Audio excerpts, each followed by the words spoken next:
Okay, what we're trying to do today is to talk on how to start a facility, how to start a facility business, what do you need to do, how to start it, and how to grow. But before we go into that, I would like to know if any one of us have additional questions, observation, or something to add to our Wednesday discussion. I can see we have Aremu Ajao on the chat. He has some interesting question for us. According to him, he said he would like a sincere appreciation. He would sincerely appreciate if Mr. Paul can briefly say something on the issue of energy power cut from disco and most essentially the astronomical increase in diesel price, most critically in relation to the cost of study of today. This will greatly be appreciated if we can happen briefly before we start today's class. Well, that's a deep question, right? Even though Mr. Paul is not available at the moment, I'll try my best I'll try my best to share my insights on what is happening currently, but I would still like to also get Mr. Paul's opinion on that. At the moment, he's not available, but we'll still have to get across to him. And if he has other further insight to that, we'll let the class know as we go on. But to be fair, and I think we have been having some interesting conversation and some interesting gist and story on social media about some service apartments telling their occupants or clients to opt out of the estate power supply and for them to go as an individual to supply their own power and strike out the contract condition that prohibits them from using power, bringing their own private power into the estate. As much as funny and as sad as the situation is, it's kind of unfortunate. Looking at how things are actually going in the country. But to be fair, right, for us to actually address this peculiar issue, I will probably refer to the course we did. I don't know if we can still remember on business continuity and emergency preparedness. I think that course actually addressed more of the issue compared to what we're actually facing, we're actually taking today, because when you are dealing with emergency preparedness through business continuity and in relationship to your business, it doesn't really talk only about accident, fire issues, safety issues, and the likes. It's actually address any operational issue that might probably affect your the operational continuity of your business. And interestingly, most of us, we don't really pay attention. And given to my experience, I would say most importantly for most of estates now that actually rely more on diesel for their power for their power source. One of the issues I experience personally is most of these facility management companies usually have a very poor relationship with their diesel suppliers, right? I've actually managed an estate, I think back in 2017 or thereabouts, and I was managing a very high-end estate in Ikoyi, where we have 2 generators. They're about 360 kVA generators, 2 of them. And the way the estate was designed, so to say, was designed to run on a 24 hours power, which means that once there's no power supply within the estate, nothing runs. The entire operation in the estate is grounded from your simple plumbing, water supply to your sewage system, all depend on power, so to say. And on an average, we consume about 30 liters of diesel to run the generator for an hour, approximately between 20, 28, 28:30 on an hour, which means if I'm going to run for 10 hours, that means I'm spending about 300 liters of diesel, right? So one of the things I observe is my company back then kind of gets a lot of diesel supply from the supplier and fails to pay. So most of the time when you run out of diesel and you're calling your diesel supplier for a refill of diesel, they probably will not answer you because they also are running a business. They need money to sustain their own business too, so to say.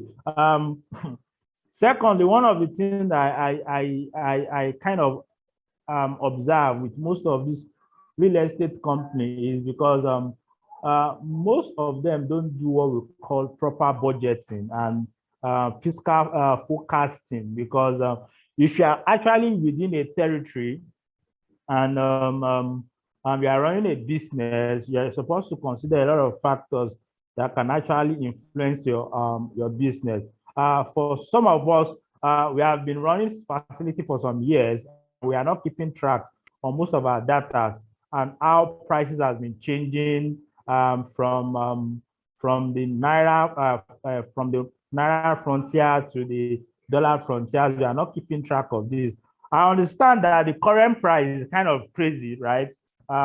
Moving from like 300 naira to a liter to like about 800 to 850. Nobody could have probably predict that to a large extent, but if we have actually been keeping track of our costs, we'll have probably built enough buffer, right, to be able to manage the price shock. Even though we might not be able to take the entire shock, but to some large extent, we'll be able to manage it to some large extent, so to say. So to be fair, the event is just unfolding, and I think we have a lot of discussion on the main facility management group, the parent body for facility management profession in Nigeria.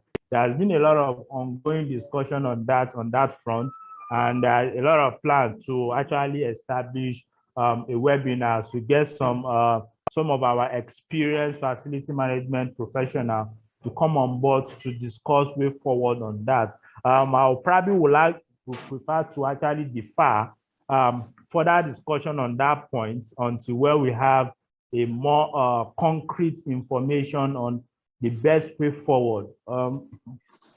At the moment, a lot of people are coming up with different solutions and the like. So, but I probably would like to defer, not to say much on that front until we have a proper information on the best way to go forward. Because to be fair and to be sincere, this is kind of scary and it's funny, right?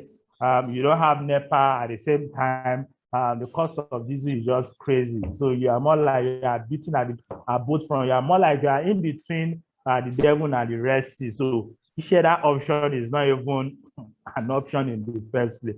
So maybe as we go on in today's lectures, we'll be able to maybe refer to one or two things that is related to what we are having, what we are experiencing in the field of facility management in the country as we proceed. So any further question before I jump right into today's class?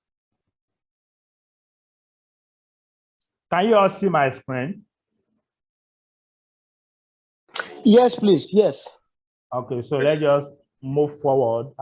As we go ahead, if you find points that are related to the current issue, we'll probably expatiate more on that. And so today, we'll be talking about a facility management business, how to start it and how to grow it. Interestingly, maybe for those of us who are actually employed facility management professional will be wondering, why do I need to learn about facility management business? So to say, like, I don't care. I'm just managing a facility function. I'm not interested in actually running a business. I can realize that, or I can remember why while leaving school, there was a lot of argument about, oh, some of our mates want to jump right into running their own business, and there are some of us we feel like, no, I'm not interested in business. Too stressful. Just give me a 9 to 5 job. I'm okay. It's not everybody that wants to become Dangote, right? I'm just okay with my few thousand naira salary and the likes. And so basically, if you have approached me back in those days and say, oh, let me teach you about how to do facility management business, I will say, no, I'm not interested in that aspect. Just teach me how to be a facility management professional. But interestingly, the way the business world works, either you aspire to be a business owner within the facility management sphere, or you want to be a facility manager managing properties or a function for an establishment as a paid employee, you have to understand your function from the business angle. And that's why we said in this introduction and said, in today's facility management industry, any facility manager will be successful and stand out if they are able to seamlessly combine their business skills and a broad scope of technical knowledge. If you remember when we were talking about, in our last class, when we were talking about business skills, I said facility manager have to think in a business-like fashion to be able to provide solution or to be able to defend their position to top management by using the business language which the top management people understand. So for you to be successful as a facility manager, you need to think as a business owner, irrespective of your role. Either you are running as a facility management company or you are in a paid employee, right? The truth is you are managing resources, and for you to be managing resources, you have to be business minded. It's not just good enough for me to be an expert in plumbing, to be an expert in HVAC, to know how to troubleshoot distribution board, to know how to dissect generator and put the different plugs and the like. Those are fantastic skills. But the interesting thing is that if I'm going to employ you as a facility manager in my facility, I probably don't need you to do plumbing, HVAC, carpentry. I don't need you for that. I have people for that. I have technicians who have been trained specifically for that. And that's why you look at our definition, I said a broad scope of technical knowledge. That is to say, I am not expecting you to be an expert in those technical knowledge. I just want you to have an idea. I want you to have an understanding, to know the basis of the various processes within the technical domain in such a way that you can understand your technicians and your contractor when they start speaking this technical term. I was discussing years ago, I was trying to understand the role of a maintenance manager in the shop floor, and how it's actually within the manufacturing sector, and how it actually relates to the top management who are the business people, and how that so-called maintenance manager stroke operational manager interact with the low-level skilled workers who probably did not go to school and cannot write, and is able to take information from the top management and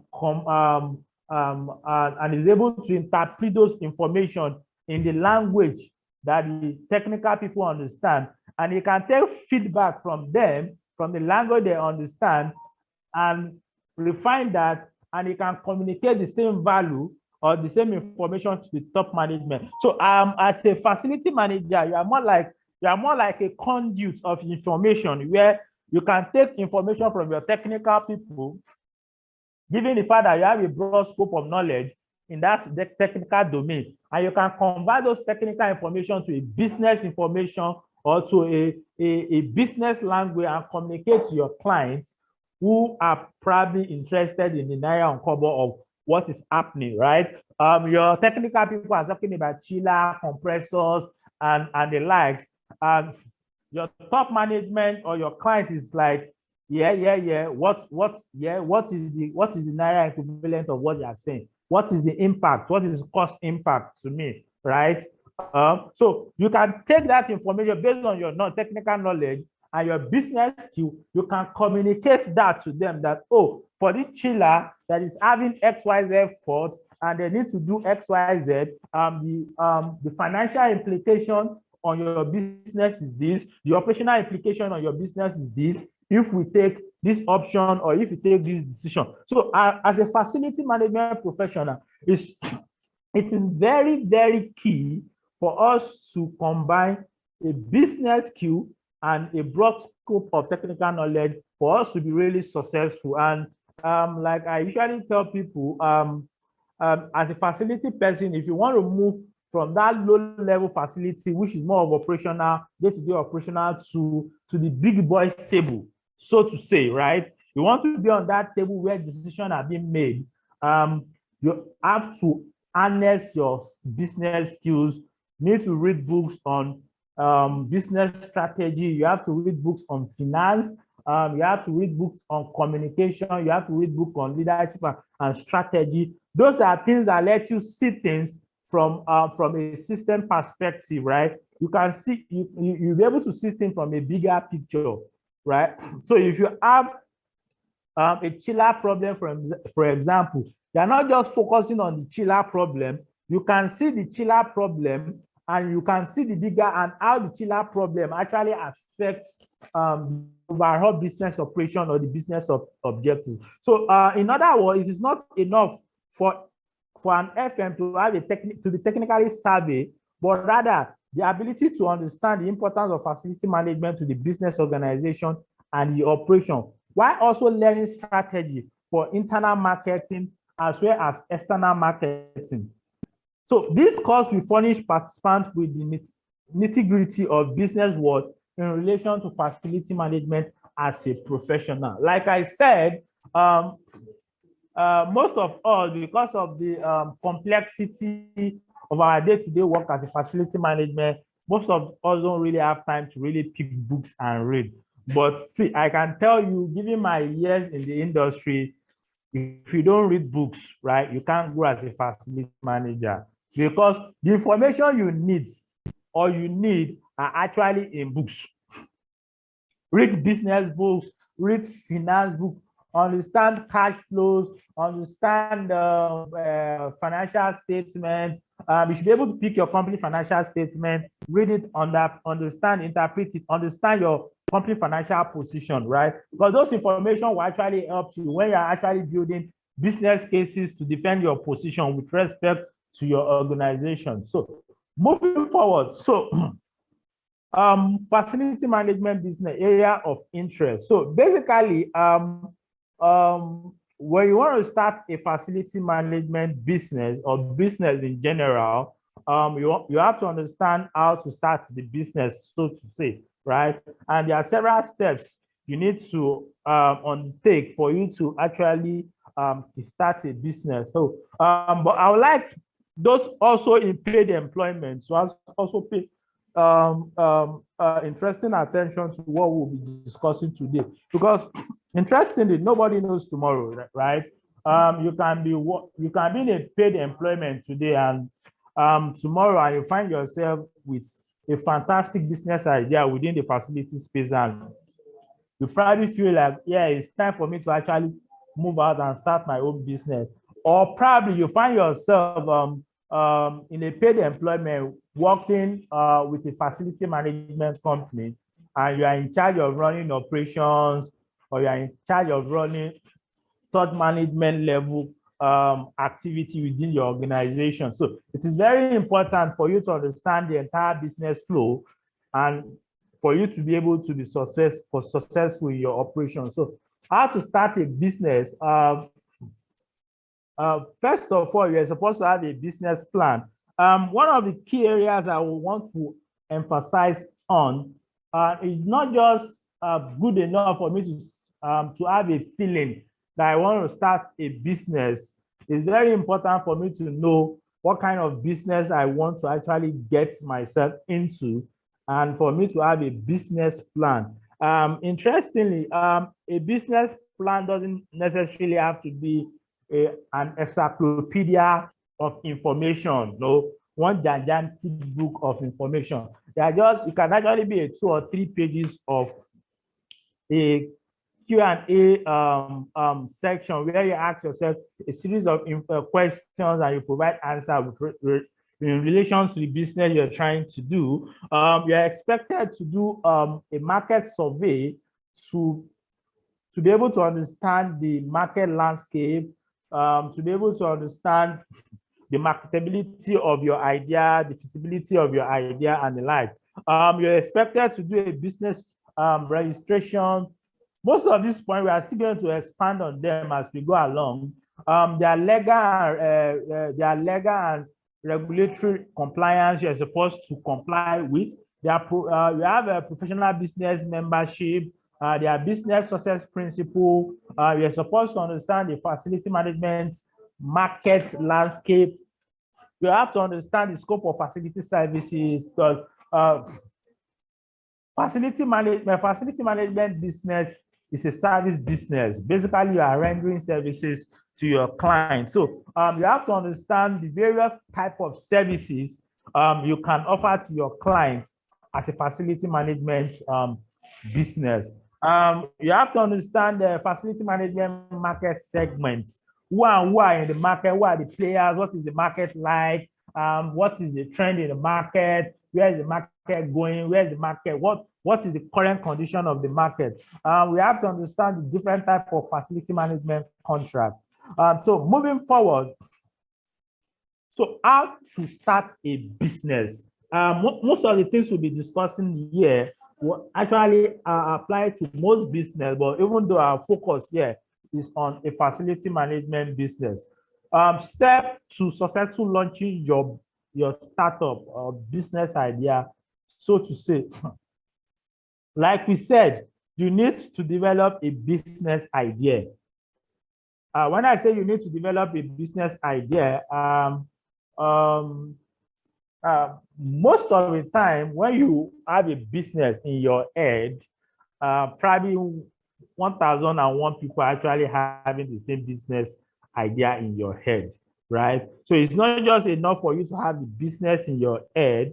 You should be able to put your thoughts together and probably pen some things on paper on exactly what you want to do. Then find a category lacking recent innovation, right? I have a business idea. I want to probably start a cleaning company, for example, which is a fantastic business idea. Then I have to ask myself, people are doing cleaning services probably within Lagos. So how do I intend to get into that business space and create a market share for myself? So basically, how to do that is basically to look into the category of business you want to do and ask yourself, what is lacking? What is missing? What are the gaps? For example, for some of us that have gone through Polytechnic and university, at the end of our study, we are expected to conduct an academic research on various topics. And most of the time, before you launch into a research, you'll be asked to find the gap in that research. Somebody has said, oh, we are researching on how to make an enhanced bean seed. Then the question you ask yourself is, what is happening in agriculture? What is happening to beans farming? How are they doing it? What are the challenges? What are the current challenges that they're having? What are the current innovations they are actually applying to solve the challenges? What is the current state of development within that area? What can I do differently? Right? So in trying to do that, you have to come up with a new niche, an area you want to focus on, right? It's not just good enough for me to say, oh, I want to go into cleaning business.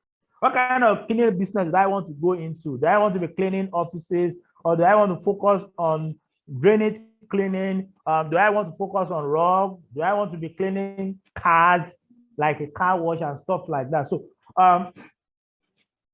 once you define what is lacking in the industry, you can use that information to create a niche for yourself. I can say, oh, for my own business, I only want to do what they call industrial deep cleaning, right? Industrial deep cleaning. Okay, how can I do industrial deep cleaning? Oh, probably most of these companies, because of the use of various high-tech cleaning equipment, most companies don't have access to this kind of equipment. Then I just felt that I have an advantage. Maybe I have an uncle outside the country that can actually give me those kind of cleaning equipment and the likes, and get it sent down here, which means I have an advantage over whoever is probably in the industry, and that will give me a unique niche to actually pursue. Make a cheap version of an existing product also. So like I said, trying to come up with a business idea doesn't necessarily mean you have to invent something totally new, right? You can take an existing business and make it cheaper, right? You can innovate. A few years back, I have a sister that works in a restaurant business, and they have this wonderful lady that comes to their restaurant every day to buy moi moi. Now, what she does with those moi moi, she buys them in large quantity. Once she gets them, they repackage them and put her own sticker and sell to corporate offices, right? What she have done basically is to take an existing product, which is moi moi, convert it to another product and sell. As much as possible, she created a niche by targeting corporate customers who are so busy, especially people in the bank who are so busy to leave their workstation to go and look for food. So he packaged this so well, and whatever sell to them, and yeah, she's in business. So you don't necessarily have to create a new product, so to say. You can take an existing product and make a cheaper version of it. Sometimes you don't necessarily have to make a cheaper version of it. You can make a variant, right? Repackage it, add more value to it. I can buy, someone goes to the farm to buy cocoa beans, right? Take those cocoa beans, process it and convert it to chocolate. It doesn't necessarily mean that the chocolate he has converted it to cheaper than the cocoa beans. No. What he has done, he has refined the cocoa beans, add extra value to it, put some packaging and branding, and sell it. Voila, a new product. Before you launch into a business, it's very important to have what we call an insider information, right? It's not just good enough for me to have passion I should have passion in fish farming, so to say, without having knowledge of how the market works, how to breed fish, and so to say, if they are local market or external market, I'll run into trouble. Because we have this problem in Nigeria. I don't know. There's something we call a bandwagon effect. No, now everybody is selling bag on Instagram. Me too, I want to go into bag business, and everybody is selling shoe. That's what is raining now. I want to go into. You don't ask yourself, do I have an insider knowledge of bag trading? Oh, December is coming. Everybody is selling egg. I want to get into egg business. Do you ask yourself, do you even understand how the entire value chain of poultry stroke egg works? So it is very important, and that's one of the reasons why I do tell young entrepreneurs, people that have interest in running business, to try as much as possible to work for an organization within the sphere they are trying to. So if I probably want to run a facility management business on the long run, I probably like to work with a facility management company for me to have an insider information on how a facility management business actually works. Understand the market landscape, network. One of the challenge in new facility management business we have is trying to pull market. And given the fact that facility management business is more of a service company. So it works around what we call networking.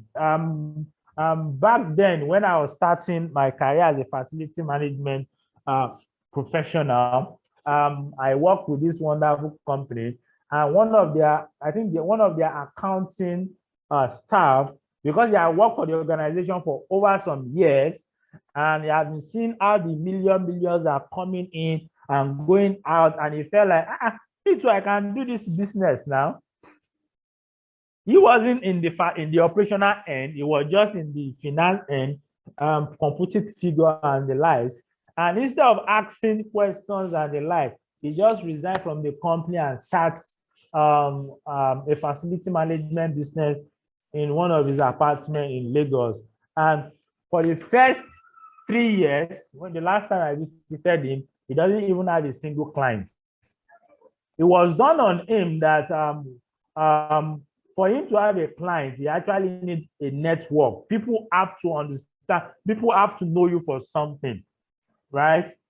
I can't know you for A, and you're coming to me that you want to sell me B, I won't answer you. So it is very important for you to have an insider information, have an understanding of how the market works, what is the market, who are the buyers, who are the sellers, who are the big boys, who are the big players in the field, who are the small players in the field, what is the current problem in the market today, what are they currently doing. Like, for example, we are talking about the power issue in FM space now.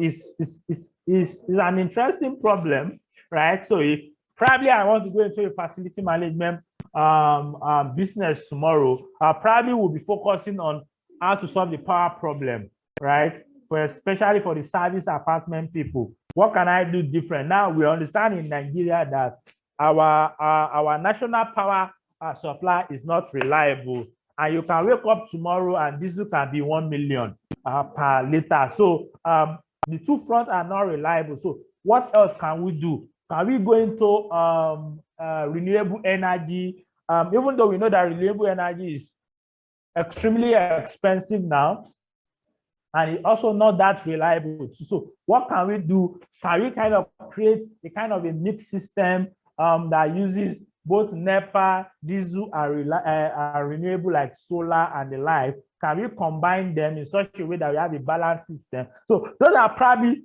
idea I will probably be romancing myself around and to see if I can come up with a better solution that address what is currently on ground. It is very important to carry out feasibility study. Feasibility study is a way to test the water. I think I was doing a course on Quantic. For those of you who want to understand marketing, I want to know, want to have a broad understanding of marketing, I would like you to explore a course on Quantic. It's free. You can just go through it. You understand what we call MVP, minimum viable product. So basically what you're trying to do, you want to probably put a version of your service out there to see how people react to it, get people's opinion on your proposed service. So for you to know or probably fine tune your proposed idea as you go along. It's also for you, it's very, very important to play the mix and match game. Basically what you are trying to do, just a step higher than your feasibility study, where you're trying to get people to use your services and to be sure or to get their opinion. To get their opinion on your service. So it's very important.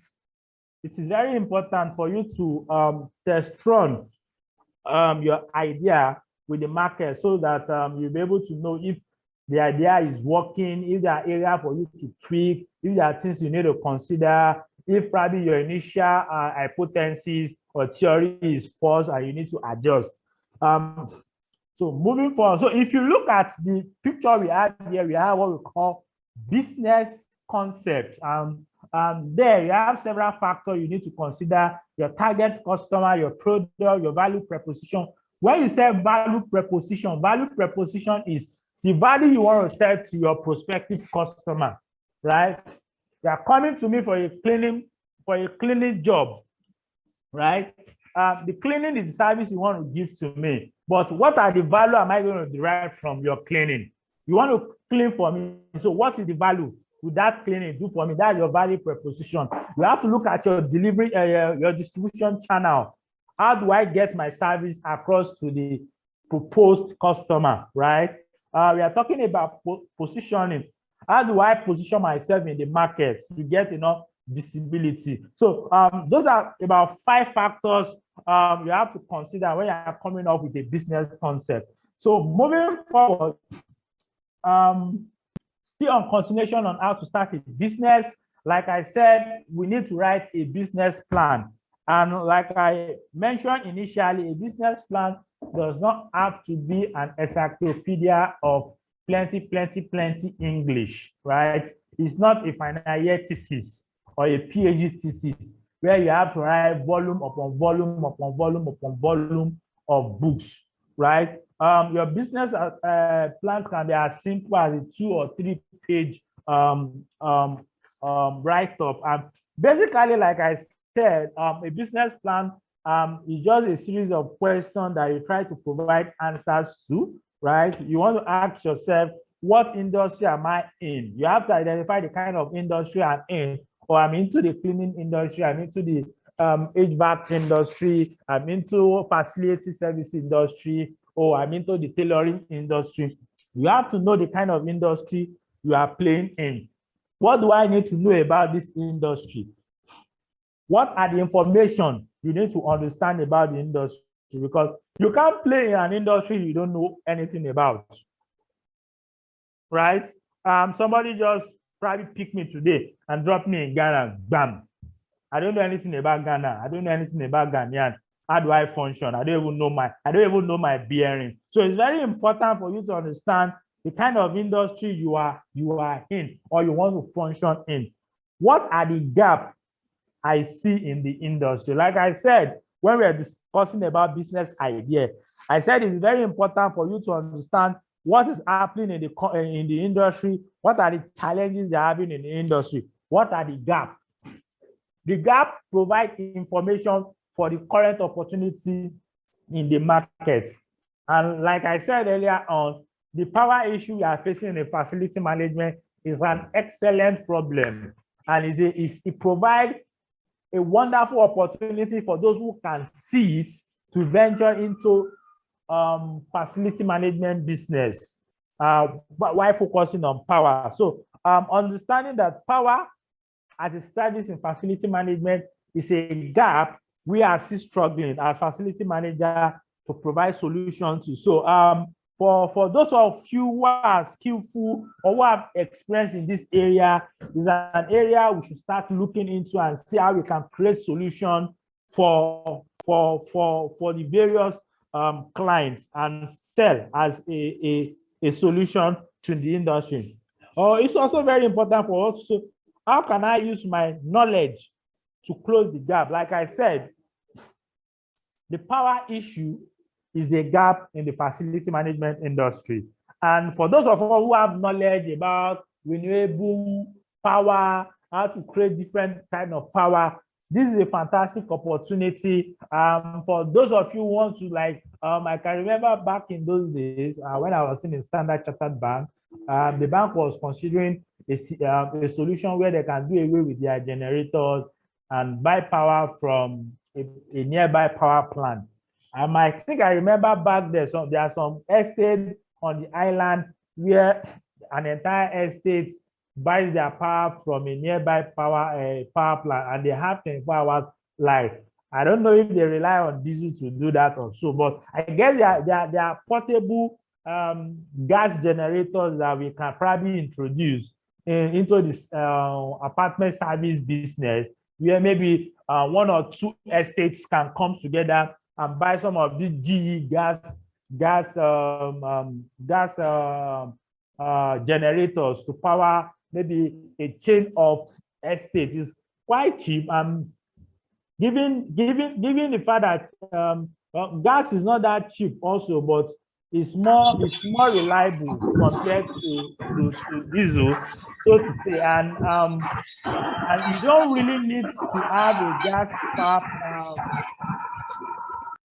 and you don't really need to have although we have a lot of gas line running across the states, but even though if your location is not close to a source of gas, so to say, I think there are some organizations that can sell a liquefied gas for you. I can remember there was a project in Abuja. We were trying to set up a gas turbine power plant for a real estate company in Abuja, and we are considering different source of fuel for the because it is a dual fired gas turbine. So we were considering when we were doing the cost analysis. While we were doing our cost analysis, we discovered that we have different source of fuel we can adopt for the power plant. We can either use black oil, we can use gas. Then when we did the cost, diesel and black oil was not a visible option, so to say, and we were considering gas. Hello.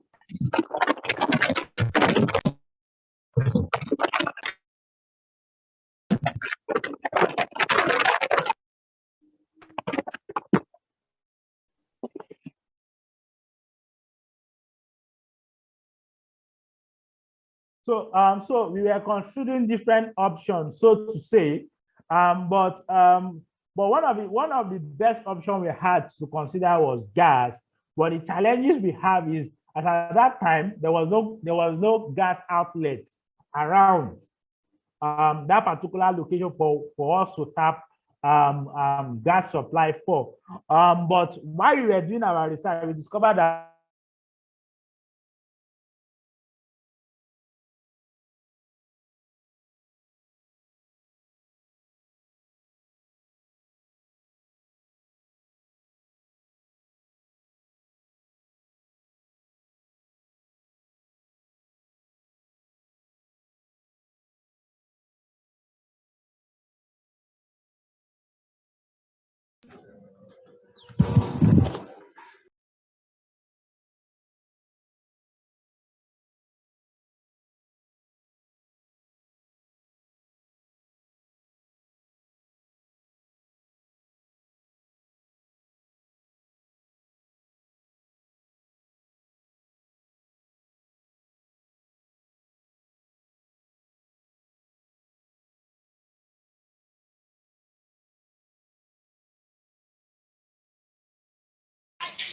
Hello.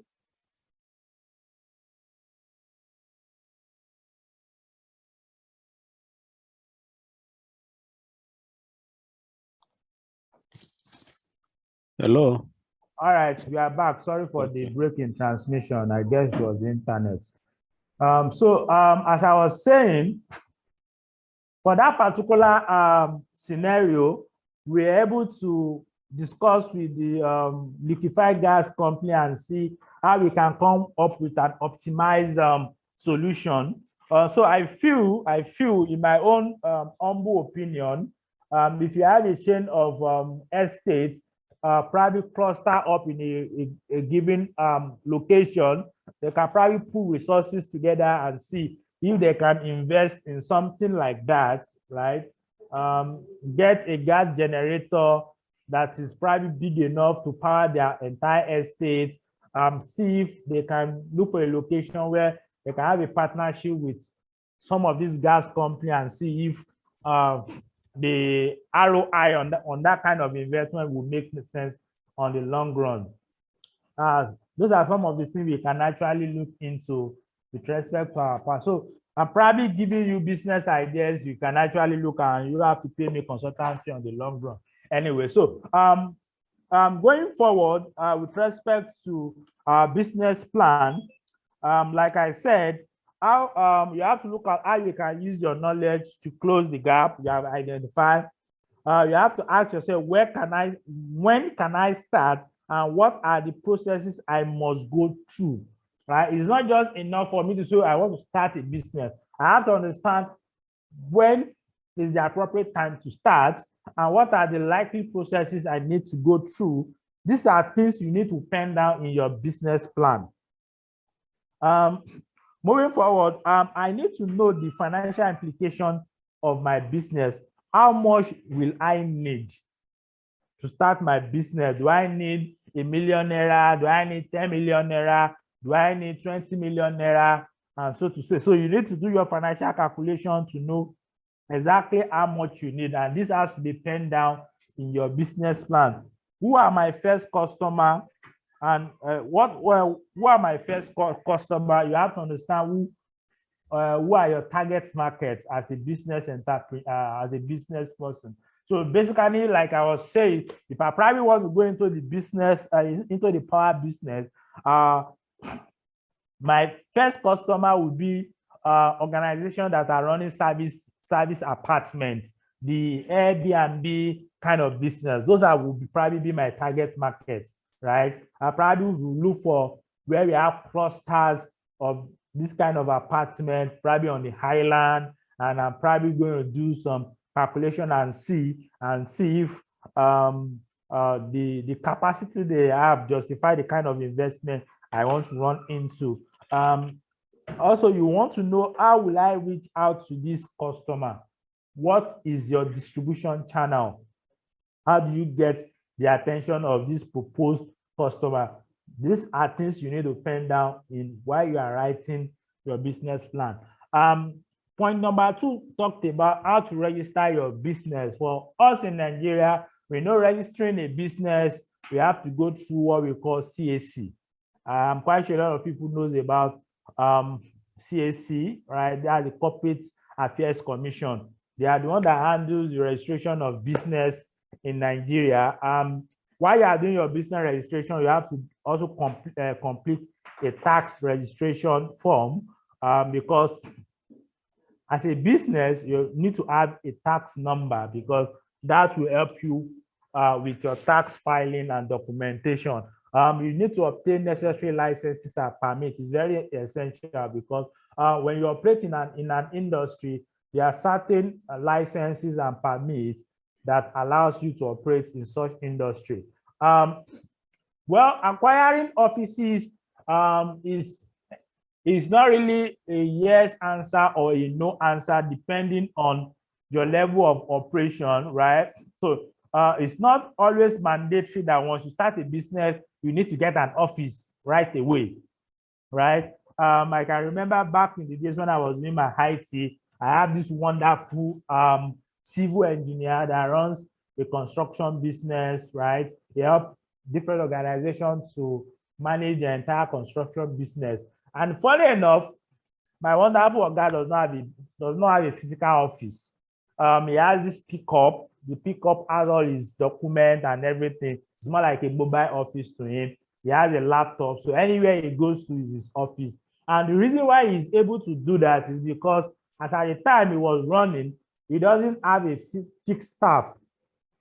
So he doesn't have a staff. He probably run most of his activities on his own. And if probably will need additional support, he probably outsource some of those tasks to a freelancer who probably will not need a physical office. So, but acquiring an office space is a function of the stage you have gotten to in your business. So as your business expands and your business operations expands, you probably will need some numbers of people to keep your operation running, and you probably need a space to house them. So at that level, you might probably consider acquiring an office, but it is very essential that when you're starting a business, it is very essential for you to set up a website, a social media page, anything to give you that visibility. It doesn't cost you much to register a domain. The last time I did that, I think I did mine for less than 10,000 naira or so to say. So It is cheap. It's something you can easily set up, even though you might not be able to, you are not probably an IT person. A small video on YouTube will help you to probably set up a simple WordPress that communicates the purpose of your business, what you are into, kind of services you do, and the likes and the likes. So it's very important for you to set up a website. And I will always advise people, even before you go to approach CAC to register your business, you probably want to first of all set up a website and some social media account for your business as you go. It is very important for you to develop a marketing plan. It's not just good enough for you to have a business idea, for you to have a business plan, or for you to have capital and the likes and the likes. It is very important for you to have a plan to sell your service, because when you sell your service, you can actually make money from your idea. Also, sources for capital and startup financing. Like we say, you can't run a business without money, and it's very important for you to identify a source for capital. For a business starting up with not much of operation, you can actually finance your business from personal savings without bothering yourself with interest on loan and the likes and the line. But it is very important for you to be strategic when dealing with finances when starting your business. It is very important for you to understand on how to manage your fund. It's not good enough for me to have a savings of 15 million and I want to start a business and I want to spend the entire 15 million on a go on the business. It doesn't really make sense like that, because at some point when you run out of cash and your business is not yet producing money, you are going to run into cash flow problem. So to summarize, your business plan, irrespective of how simplified or how complex your business plan should have an executive summary, a mission statement. A mission statement tells you where you are going as a company, the company background, product description, what do you want to sell? So it can either be a product description or a service description, your marketing plan, your competitors analysis, SWOT analysis, talking about strength, weakness, opportunity and threat analysis, your operation, your financial planning, and timeline. Timeline is saying, okay, I want to run a business and this is how I want to launch. Then these are the timeline of things I want to do. So it's more like a project plan. So well, don't be bogged down by all this big grammar, because you don't need to get all these at once. You can have a very simplified business plan that answers some of the questions I highlighted initially. And as you go along, you can fine tune and the likes.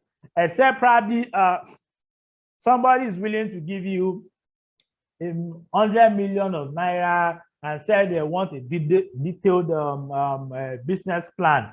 That's where you probably will need a very elaborate analysis to justify why they should give you the 100 millions of naira. So going forward, still a continuation of what we are discussing, stage to developing business idea. We have the idea stage, we have the concept stage, we have the development stage, we have the launch and the post-launch.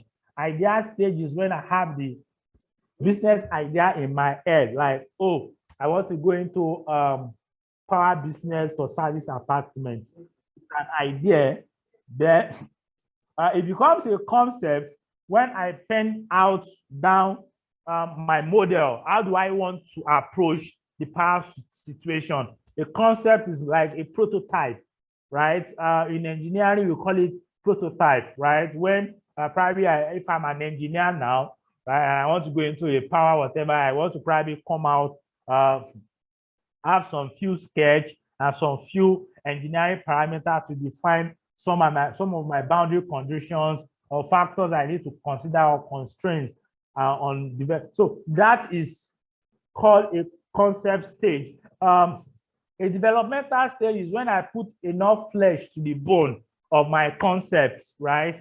And kind of run it, be sure that more like I want to test the idea in an open market to know if the idea is solid, if the concept is solid, right? If I'm able to develop this, then I can proceed to the launch stage where I'm selling my service to the general market, right? And the post-launch approach is more like you are getting feedback, you are improving on your services, you are enhancing your marketing plan and the like. So if you go through this, you say the idea and the concept is that which ideas to pursue, yes or no, you want to know. So in the idea stage and the concept stage is, I have this idea, I develop several options or several solutions to the problem, and I probably look at everything, look at each constraints, look at constraints and limitations, and see which of them I can optimize to give me the best advantage. In the concept and development stage, you decide if the concept is likely to be accepted by the market, yes or no. You want to, like I said, this is the stage where you have more flesh to your bone, right? You add more details to your idea, your product. In the development stroke launch era, you want to decide if the design product or services can reach business goal. Can I make money from it, right? When I sell it, how much can I sell it, right? How much will it cost me to make? How much will I sell it? What is my profit margin?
See, when you have money, you go to our house. Don't talk to everybody here. Go from there. One money. You have to be real. If you think of on my wife.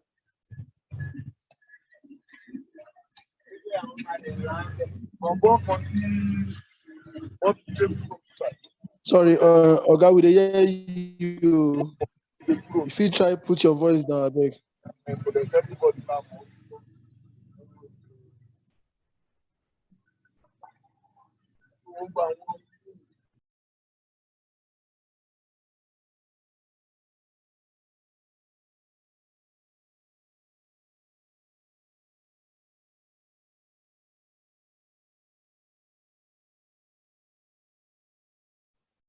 Hello? Hello? Hello, sir. Okay, Yeah. we can. Apology for the break in transmission. We had a bit of internet issue. So let's continue. So as I was saying, during the launch and the post-launch period, you want to decide if your marketing strategy, sales channels, and launch plan, if they are adequate. Then following to that, you want to decide if your product upgrade versus termination of product. For those of us who are probably have done course related to industrial engineering and the like, there's something we call product life cycle, where you move from idea stage, developmental stage, then the curve progresses to a maturation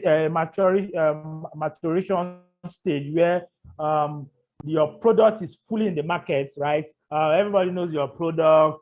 At that point, then after a while, there will be this decline stage where the marketing for your products begin to decline. So at that point, so the post-launch period is for you to probably decide if there's a need for you to probably upgrade the current product or service, or you need to terminate it and introduce a new service. So it's for you to know when the current product is no longer serving the business objective for creating. So on this side of my screen, you have what we call creation, assessment, planning, development, testing, and launch. The only thing that is missing here is the post-launch stage of your business idea development. So basically, they are still talking about the same thing. Whether you are working with a service life cycle or a product life cycle, it's basically the same thing, right? You come from the idea, you have to develop that idea into a concept. From a concept, you have to work. So it's more like for those of us who are more into architectural processes, you discover that somebody has a business a building idea.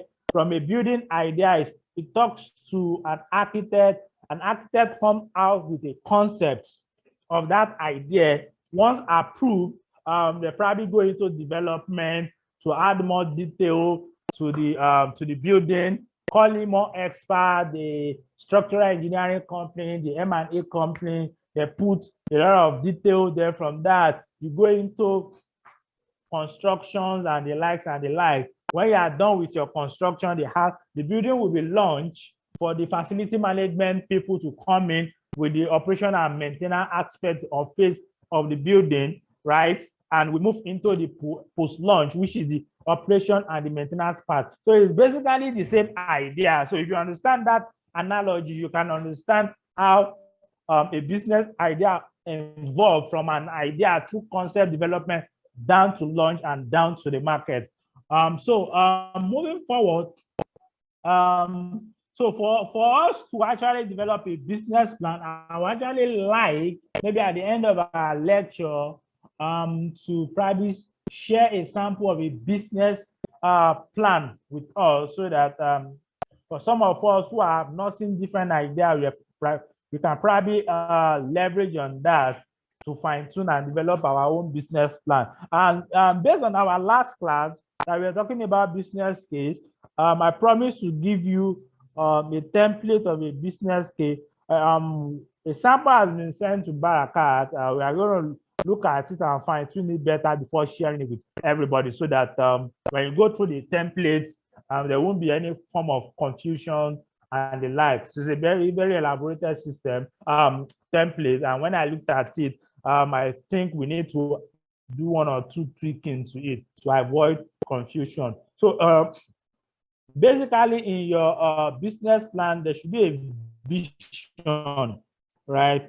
Where you foresee you are going, right? A vision, I want to become this, right? A mission is how I want to become that.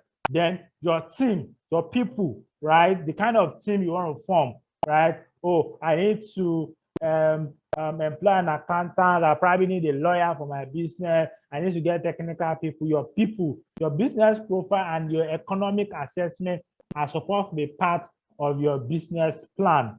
Like you said, the business plan must have a SWOT analysis. The SWOT analysis helps you to assess your strengths as a company. What are the unique things about us? Weakness, what are the vulnerabilities we have? What are the opportunities out there? And what are the threats? your business plan should have your marketing plan, timeline, as I discussed earlier on. When you do your SWOT analysis, you are able to have an idea into your competition analysis, strategy you want to use, and your mission. So those are some of the key points we need to focus on when developing our business plan. Steps to a great business plan. You can review sample plans, focus on refine concept, gather data, outline your business specifics, right? Like I said, you need to know what your business is all about. What are the things you want to do? What makes you unique, right? Add experience, review projections. It's talking about, so projection and language is talking about your timeline, right? Put your plan into a form that is compelling, enhanced with graphics. Is very interesting when you can add a bit of graphics to your business plan, right? Everything shouldn't be wordy, right? You can add, so introducing graphics to help the volume of your business plan to be lesser compared to when you are adding words, and it's easier to grasp faster, right, than putting mumbo jumbo long words and essay into it. So if I have a lot of graphics that enhance my business plan so even if I'm reviewing it on a glance, I can understand what that section of the business plan is talking about. Factor of business plan, a sound business concept, understanding the market, growth, health, and stable industry, able financial control, capable management, consistent business focus, anticipate mindsets to change. So moving forward. So how do we carry out a market survey? Like we said, and understanding the industry you are trying to play in is very key.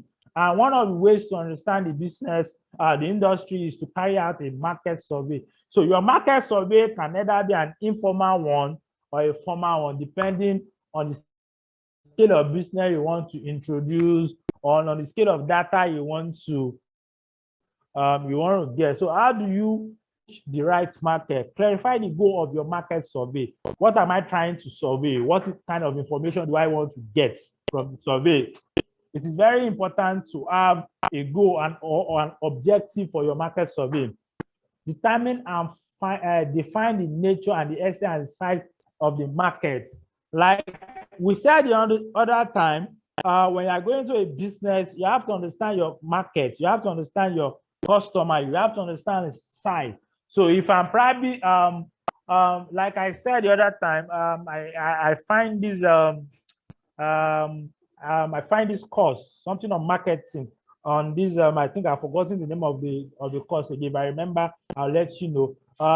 They address this aspect of business idea very well in that place, where how to size your market. So for example, let's assume I want to carry a survey because I want to probably introduce a product into the market that address the need of university school students in Nigeria. So basically, I'll probably ask myself, how many universities do we have in Nigeria?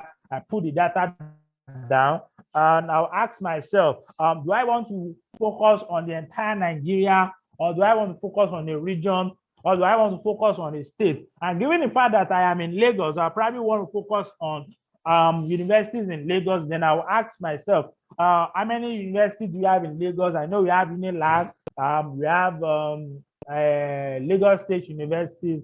I don't know if there's other, probably we have Java Tech is moving to a university level, so I can still categorize them into a university category. I think Blasco Tech can still work into my category also. So understanding that I have about four institutions to consider, that is my market size. Then I can still go further and say, okay, what are the populations, so to say, in each of these universities or institutions. Understanding those populations will tell me the kind of market. So if I probably do my my analysis and discover that the total students are 500,000 students, so to say. So if, for example, I want to make a financial projection, I said I want to sell my product for probably 10 naira. I know that if I produce 500,000 copy of my product, I'm selling at 10 naira, my projected revenue will be just 5 million. So understanding that will let me understand what is my market size like, who are my target market, who are they, how do they think, and a lot of things you can get from your survey, right? So if I now want to do a survey, I can just take a sample of Unilag students, sample their opinion based on the different metrics that I've designed in my survey. I can probably go to Yaba Tech and do the same thing. For me to be able to have, so for you to do this, you have to define, you have to determine and define the nature and extent and the size of your market. Then lastly, you have to determine what aspect of the market you want to investigate, right? If probably what I want to sell is maybe female wear, I won't probably go to Unilag and start doing a survey for male, right? I probably want to focus on the female students, get their opinion. I'll probably do a sample of my product, show it to them, let them feel it, get their comment and the like. So that will let me understand what the market is all about. So it's very important for us to carry out survey before we launch into the market fully. So you're able to understand the extent of the market, what the customer will be willing to pay for the service, for the proposed service or product. Find out where and when you can reach customer in your market. Clarify the goal of your market survey, right? So yeah, basically, if, like I said, if I'm trying to target students, I will probably want to know when students will be on campus, right? I can't run a business that I want to target students and I'm coming to sell my product when students are on holiday. So basically, if I want to run a private transportation business, for example, in Unilag, for example, I have to capture the duration during which students will be actively in school, because understanding that will let me understand what is the market size of the student I'm targeting, what is the projected revenue, because if I have maybe 30,000 students in the school, I have to know how many of them are living on campus, how many of them are off campus. So I'll be able to know the size of students that I'll probably have to cater for with my transportation business. So understanding where and when you can reach your customer in the market is very essential, and it helps you to clarify your goal of your market survey. Determine what type of survey you want to use. Do I want to do a face-to-face interview? Do I want to share a questionnaire? Do I want to do an online kind of interview? So understanding the kind of type of survey to use to get necessary data out of your market or proposed market is very essential. So moving forward, how do I reach the right markets? Like I said, it's very important in statistics. We talked about sample size, right? Like I said, if I want to probably understand my market, I'll probably want to take a sample of the market, sample their opinion. There are various ways to quantify your answer you receive. It's fantastic when you do a survey. You're going to get a series of data. You can apply a lot of statistical tools for you to make inferences from your analysis, and you can use that to project into your expected market size. Identify variables that might affect your result. Have someone else look over your survey. Carry out the survey. So it is very important to pay attention to some of these factors. In some cases, if you can't do it, you can get a professional that can do a very fantastic survey for and get you the necessary activity. You are not jack of all trades, so you probably will not be a master of all. So this is very essential to get an external help when you are trying to do some of these activities to get the best result from them. Moving forward, when you are thinking about business in Nigeria, like I said earlier on, to register your business, you probably will need to visit the CAC website. At the moment, I think for you to register a business, you can probably do everything practically everything online, from name search to business registrations and the likes and the like.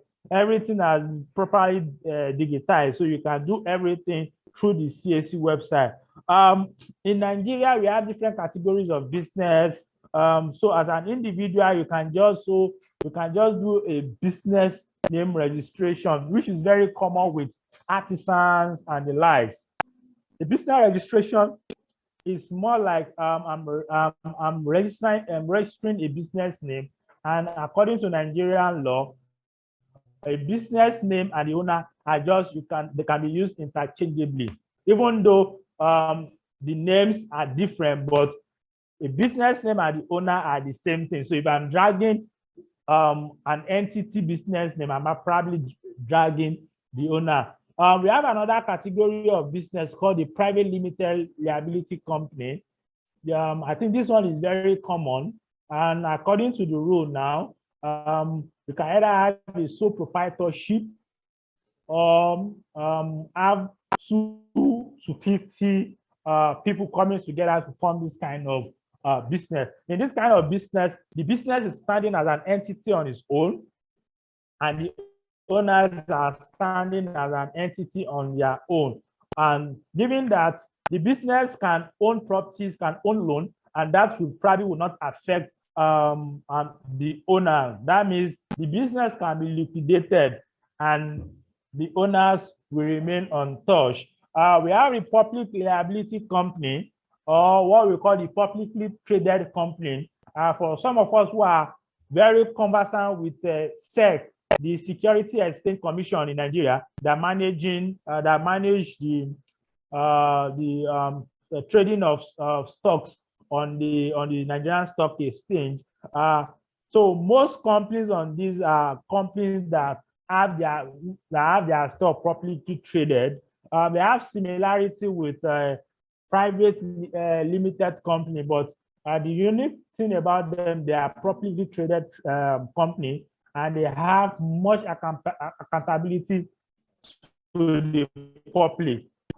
We have a company limited by guarantee. Most of the time, this type of category is actually related to NGOs, right? Where a group of people called guarantees stand in for an organization and define what the organization is doing in form of business and how their money is being, how operation is being run, and they can guarantee that the company is not running to make profit. Rather, the company is running in such a way that they can make probably social impact and the likes in the society. So most of the time, even though they make profit as an organization, the profits are run back into the business to expand the scope of the business or expand their operations. Unlimited company, so to say, is the same thing as private limited company, but in this kind of company, the owners, right, use their own assets as a surety or as a collateral for the company, in which that if the company run into debt, I can easily liquidate the asset of each of the owner to cover the cost of the debt. This category of company is not that common because of the what do you call it, the factor around liquidating the owner's assets. We have a corporate trustee.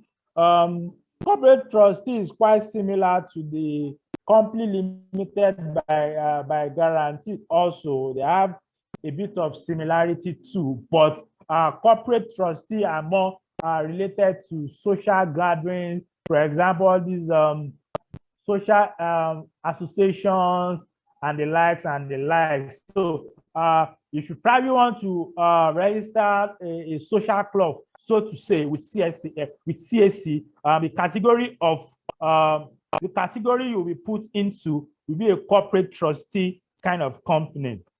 Moving forward, what are the great benefits of registering your business in Nigeria is quite straightforward to understand why you need to register. Early registration helps to secure your choice name. Yes, like if you, for those of you who are familiar with CAC, you discover that you can't just go straight to registering your business. The first thing you need to do is to do what they call a name search. You want to search on their database that nobody else is using that name you have in your mind. You know, that fantastic business name, right? You have been dreaming about. You want to check if nobody is using it. So it is very important to register your business, because if you don't, all right, millions of people will come and use the same name of a variant of the same name, and it might not be easy for you to secure that name, right?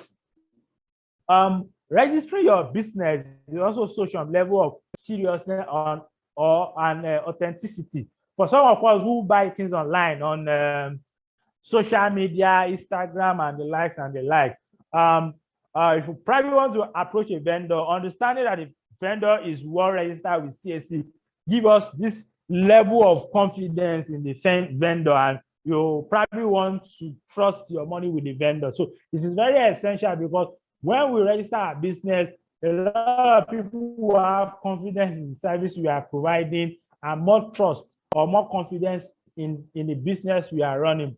Also, it makes you feel more responsible, work harder towards establishing a business and a brand, right? Understanding that I've registered a business and I understand that there are requirements from government, there are compliance and regulatory issues I need to comply with. It will let me to be responsible, to focus, to ensure that the business succeeds. If I register a business, understanding that I spend a lot of money in registering that business will not make me to wake up one day and throw my entire idea away. So also it's increased your drive towards success, because if I've registered a business, I put a resources into that, I've spent money, and probably want to work towards to be successful so that I can start making from the same business. You'll be able to open a corporate account with your business name only if it's registered. And of course, you know the importance of having a corporate current account. It makes people feel more relaxed to transact business with you. For some of us who have been trying to register corporate account in the bank for various businesses, one of the requirements of opening such accounts in Nigeria is to have a registered business with CAC. So if you go through this point, you understand at least I've been able to point out some of the advantages of registering your business name, registering your business with CAC. In this slide, we kind of illustrate some of the steps you need to comply with when trying to register your business on CAC. It's very straightforward. Everything is well documented. There's enough guide on their website you can go through. And if you have any problem, for those who are trying to register their businesses and having challenges, you can reach out to us. We might probably be able to help you with one or two things while trying to register your business. Like I said, there are legal and regulatory compliances you need to focus on when trying to register your business. There's something we call tax clearance certification. On a yearly basis, you're supposed to do, you're supposed to compile your tax and to do tax documentation, because once you register your business, you can start charging VAT on all your services. And at the end of the day, this VAT has to be remitted back to government. And once it's done, you have to do a documentation with the Federal Internal Revenue Service, and they will have to issue you a tax plan indicating that you have met all the legal or regulatory rule related to tax in the country. We have value-added tax, like I said. I think at the moment it's about 7.5, which is the same thing, and they have what we call withholding tax also. There are also other deductible, which is monthly employee deductible pension, national house fund, the tax, which is the payee. Those are things you have to remit to the government, and you have to document some of this stuff. We have the employee compensation, the Nigerian Social Insurance Fund. Those are some of the things. If you have staff working for you, these are things you have to pay attention to and pay the necessary money to the government. We have the industrial training fund. These are also part of some of the regulatory compliance. Some of this money are not that much for some of us that are running businesses.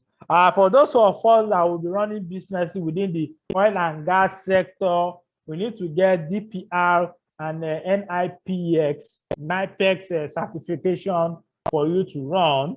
And I think when you are running services that revolve around signages and the likes, posters and the likes, you need to get the Lagos State Signage Agency approval certification.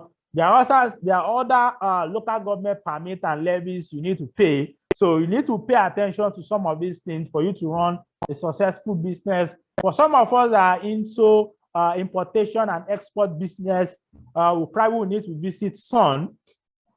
This is the Standard Organization of Nigeria for various permits and certification for us to run a successful business. And for us who are in service business, we need to get ISO certification with respect to what we are doing. There are what we call management certification. At least we have the ISO 9001, we have the 14001, we have the 45001, and so to say. We need to talk to some on that aspect of that. Also, for those of us that will be dealing with real estate and the likes, I think there are some compliance requirements, especially the real estate sector, that will probably need to visit EFCC and the likes to get some clearance and certification from their end. And lastly, we have the Financial Reporting Council that regulate how financial reports are being prepared within the country to ensure that there's transparency and consistency with our financial reporting. Moving, like I said, for you to run businesses within the country, there are professional business membership you need to belong to. For facility management, we have the IFMA, the International Facility Management Association, which is an international body you can belong to. It gives you a platform to network. It gives you ability to understand best practices, access to standards and the likes. We have the British Institute of Facility Management. I think they call them IWFM now. We have the Global FM, we have the BOMI. So we have some of these international organizations. In Nigeria, we have NSC, for those of us who are engineers. We have the Nigerian Institute of Architects. For those who are architects, we have the Nigerian Institute of Quantity Surveyor, Nigerian Institute of Estate Surveyors and Valuers. It is very important for us to identify with all these professional bodies, because it actually enhances our expand our networking skill, give us access to current trends and information in the industry. For facility management in Nigeria, we have the Association for Facility Management Professionals in Nigeria. They have a WhatsApp, they have a Telegram group. For those of you who will be interested in joining, you can reach out to us. We share some of the link with you. I don't have the link at the moment, but probably we'll drop it in the WhatsApp group. For those who will be interested, which I think the membership fund is like 10,000 naira per year, which is a very good thing to join. I've been a member of that association since inception, and I can tell you, for those of us looking for contract, there's a lot of contract posts on the side. There's job vacancies being discussed. There are webinars, like I said initially, when the question concerning the power was discussed, I said the association at the moment is planning to host a webinar to discuss way forward and probably best practices on this issue. So it's a very fantastic platform to be, where you can share your knowledge and you can learn from your peer on how best to handle some of your situation. I've gone to the platform a lot of time to ask questions on some of my operational issues, to get an expert opinion on that. And to be frank and to be fair, it has been phenomenal. It has been fantastic. You get to hear people's opinion. You get to get, there was a time I was looking for a list of compliance, regulatory compliance in Nigeria with respect to facility management. I posted on the group and somebody gave me a comprehensive list of all regulatory compliance for local governments in Nigeria. It was fantastic. And I think I still have that list to date. It's helped me. You know, when I get into a particular location, I know all the legal and regulatory compliance I need to follow for me to be operational without having to run, without having issue with government agencies. What are some of the principles you need to follow for you to be successful in business? For you to be successful in business, you have to have what they call an entrepreneurial mindset. You should think like a business owner, right? An entrepreneurial mindset is somebody that can take risks. I did some business, I did some investment transaction recently, and I had a heated argument with my wife because she was feeling, oh, that's a big risk. Why will you do that and blah, blah, blah like that? But because she's not seeing things the way I'm seeing it, because I think like a business owner and I'm looking at things from the advantage of, there are risks as a business, as an entrepreneur, you know, there are risks, but still you want to take the risk because you are looking at if this thing works, right? The value of the risk and the reward is higher than the risk, right? If I make probably an investment of ₦1 million and things gone sour, probably I'll lose my ₦1 million. But what if I'm successful? Probably based on my calculation, I'm making 10 million naira. That's 10:1, and like that's a good risk to reward to risk ratio. And as an entrepreneur, you have this mindset. You can take risks. You are not afraid to face challenges. As an entrepreneur, you find a need in the marketplace. We have been talking about this from the onset of this course. You need to find a gap. You need to find a problem to solve, right? You need to create a segment within the industry where you fit into. Find what you love to do, right? When you do things you are passionate about, it comes naturally, it comes easy. As an entrepreneur, for you to be successful in a business, you have to be strict financially, right?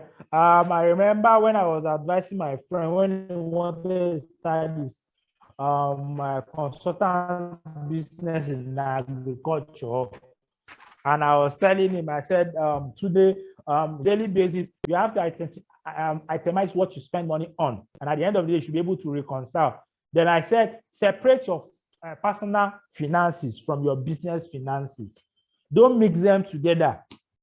Some of us make this mistake when we have a business account where somebody can just call you from and say, give me that your business account. I want to use it to do deal. And somebody send 50 million into your account. Then at the end of the year, FRS, what do you call it? This federal government internal revenue comes to audit your account. And they say, 50 million passed through your account. And I say, no, it's not me. Now, youth, send the money, enter my account. I don't know anything about that. Nobody will listen to you because as far as they are concerned, you have made a sale of 50 million and you need to pay tax. So it is very important that you don't use your company account to run deals with people. Only use your business account to run business activity, because at the end of the day, you are going to account for every cash, for every penny that runs through your account. A kitchen cabinet of advisor. It is very important for you to have people around you that you can run to get advice on your business, to get opinions. People who have run successful business, they can probably chip in one or two things and for you. It is very important to define your brand. Your brand does not really talk about your logo. Your brand talks about what you stand for as a business. What do you represent? When somebody says Max-Migold today, what comes into your mind, right? When somebody says Max-Migold today, some of you say, oh, a facility training company and the likes and the like. So you need to define a brand that people can associate a particular service with. And it takes time to actually build that kind of brand for yourself. But for a start, you need to develop a logo for yourself, develop a name for yourself that at least when people see it, they can associate a visual object to your company. It's also very important for you to identify highest priority action that help to fulfill those needs, right?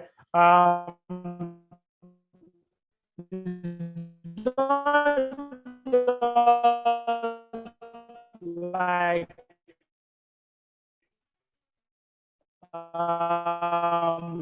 you want to start a business,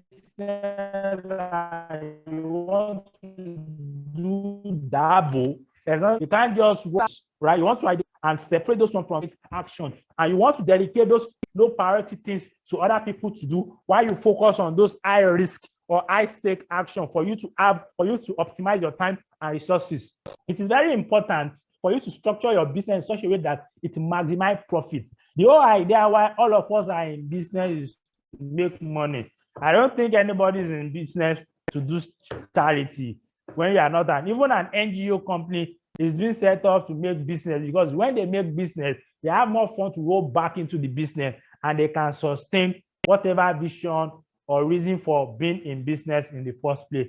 To be successful and to grow your business and your revenue, you must match the way you market your product with the way you prospect, with the way your prospect learn about and shop for your products, right? So you should be able to match those two together, right? People should be able to match how you market your product to how they want to buy your product. It is very essential you talk the way you walk and walk the way you talk. In continuation to the business success, save a portion of your profit and build a portion of liquidity. It is not good for you to eat all your profits, right? So if I'm running a business, I have a 10 million naira I'm throwing into the business. At the end of the day, after removing all my costs, pay all the salary, pay all the regulatory compliances, I'm able to pull like 1 million naira. Don't go and say, if I die, I die. Now my life, let me chop it. No, you should find a way of throwing back whatever you have earned as profit into your business for you to expand your operation. You can't expand your operation if you don't put more resources into it. So because of that, and that will actually help your cash flow, right? And also help you to take advantage of opportunity in the future. Yeah, you can be running a business and a client will just come. Probably a client that has been doing 1 million naira contract will just come and say, we have this 5 billion naira contract, but we don't have money to pay you now, but you have cash to run it. Imagine you have a 5 billion naira profit sitting down somewhere. You can easily pull into that and run business and keep the profits.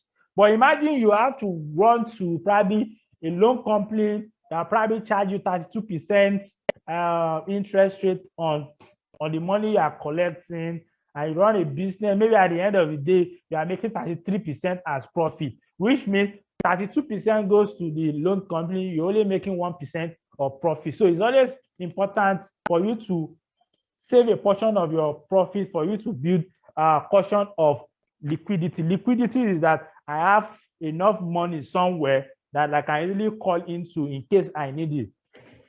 Invest a portion of your money and make sure your money is working for you and you are not working your life for your money. like I was having a discussion with some of my colleagues the other day, and I said, if I have enough money, I'll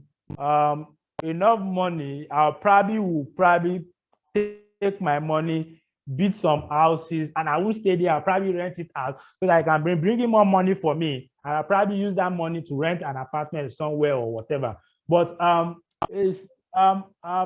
okay, something came to my mind recently when I was discussing about investment option with my wife recently, and I discovered that in the current banking activities in Nigeria, I will probably have enough interest rate on that. And if anything happens to the bank today, it's only 500,000 of that money that is insured, which means just putting my money sitting down in the bank is not the best way, or is not the best use of my money. So as an entrepreneur, people that want to run a successful business, when you have a pool of cash that you are not using, you just don't leave it there sitting down there.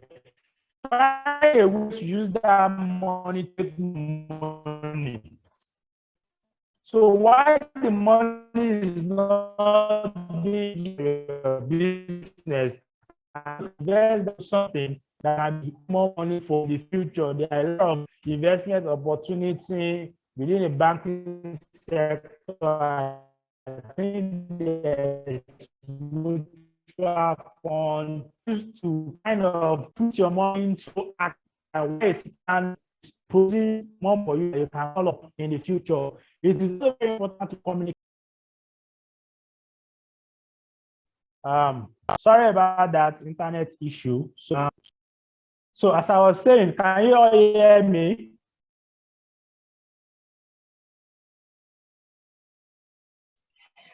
Yes, Yes, we can hear you now, sir. We hear you now. Hello? We can hear you now. We can hear you now. All right, thank you very much. So I thank you. So it's very important for us to understand what they call value proposition, right? You should be able to project your product and services in form of value to the prospective client, because at the end of the day, it's not the service that's seen, it's the value they are getting from this. I'm going to see if I'm going to buy something for 10 naira, it's not something I'm buying, but the value I'm going to derive from what I've bought. It's important for you to communicate that service or product in form of service to the person you are selling to. It's very important to have excellent service, customer service. A lot of organizations, a lot of service providers has terrible service, customer service, right? Not responsive customer service. You can't even reach them. All right, it's very bad for business. So it's very important that you are very accessible. People can get in touch. They can get feedback to you. If they're having challenges with any of your service, they can contact you and you can get it resolved as soon as possible. Cash position and good banking relationship, very essential. One of the problems I spotted when I joined facility management is cash flow problem. A lot of company has gone to clients to make promises. We'll do this, we'll do that, we'll do this, we'll do that. And when it's time for them to deliver, there's no money. So they are taking from Paul to service Peter, right? Very terrible. So it's very important to have a very good cash position. And as an cash, I have a good banking relationship. I can call for cash from the bank through loan or other means to finance my operation. You should be able to see far enough into the future. You should be able to have you should be able to see a continuous growth in your operation, right? Because I started my business in one global room doesn't mean that in 10 years from now I should still be there. I should be able to move. I'm starting with one staff doesn't mean 10 years from now I should still have one staff. You should have an expand vision. Put energy into innovation and research. A lot of business people are very lazy. It's how they started 10 years ago. That's what they are still doing. And because of that, they have been rendered useless in the market.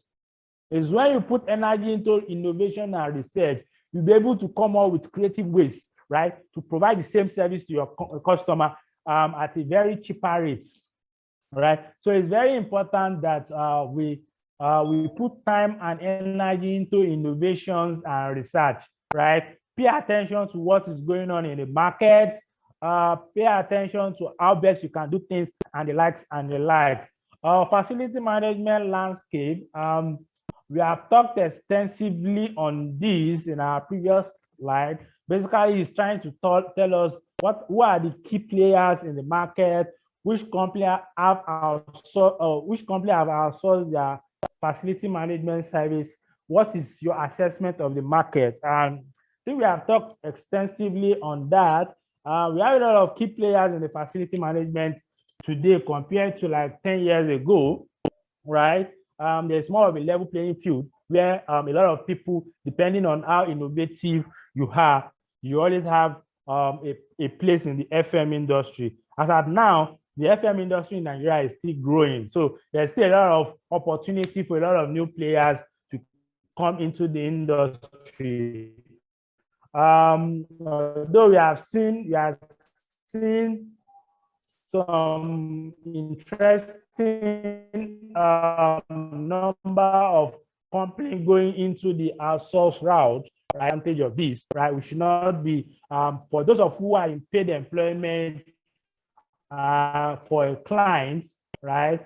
And we are afraid that once my company, right, you just need to start operating on a strategic level, because once your FM is outsourced, the operational end of your FM is being taken out, and your organization will actually expect you to operate on a strategic level where you can start looking into the future, making plans, making preparation, making forecast. Assessment of the market is still growing. There's still a lot of opportunity for new players to come into the industry, either as a professional or as a facility management service company. So it depends on which area you want to play. So there's a lot of fantastic opportunity in facility management.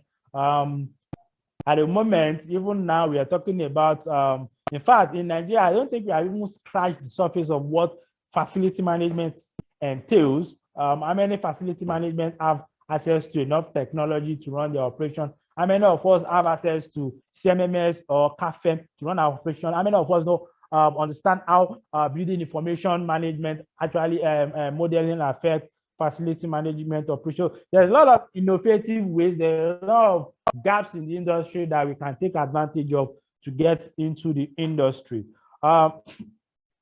Moving forward, key trend driving growth in the industry. So what are the key trends driving growth in the industry? We talked about economic and regulatory development, right? Because there's a lot of economic pressures and regulatory requirements. A lot of companies needs to innovate, and because of that, there are being pressure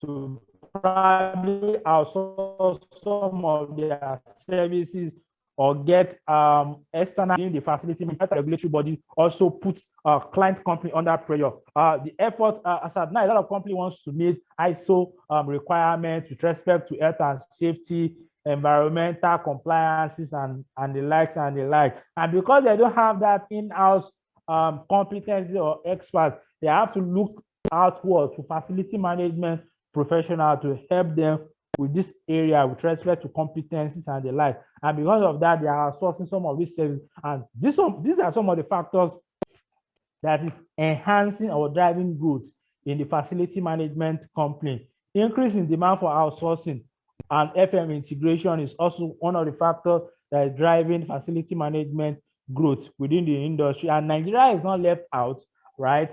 We are having a lot of fintech companies coming into the country, all right? And most of them are outsourcing their FM because they don't even want to touch FM services, and because of that, it gives room for more demand for the FM services and create a lot of market for whoever wants to get into the FM space. Increase international contract also is driving FM growth. And lastly, the need for internationalization, which is more like standardization within the FM space, is also pushing the FM, all right, to grow within the industry. So we have pressure to lower cost. Everybody is shouting cost. Everybody wants a lower cost. So a lot of people are trying to find creative ways to lower the operational cost. Demand for simplification and standardization of service, internal pain, performance and employee retention, attracting the biggest talent as employee. And like we said the other time, we said FM is to support an organization. And what we do is to help employees feel comfortable and to improve productivity. And for organizations to achieve that, right, they need their FM to create a conducive environment. And because of that, and because if I'm probably working for an organization and the environment is very terrible, will probably move to another organization that is better. So for us to retain employee, for company to retain employee, they are all looking forward to FM to help them solve some of these environmental challenges. Market demand for value-added services is also one of the factors to consider when looking at facility management growth in Nigeria.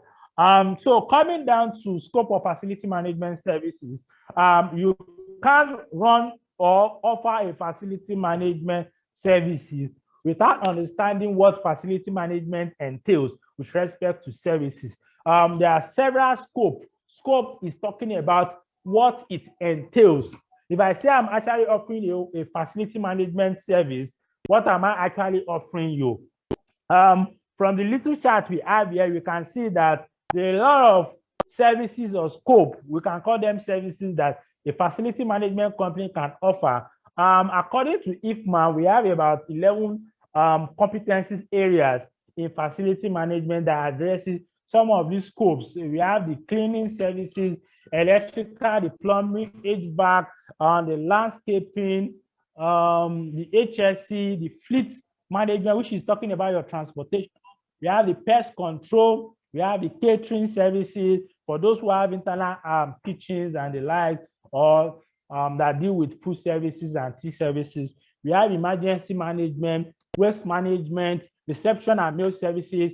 This one is very peculiar to banks. We have security, we have space management, and the like.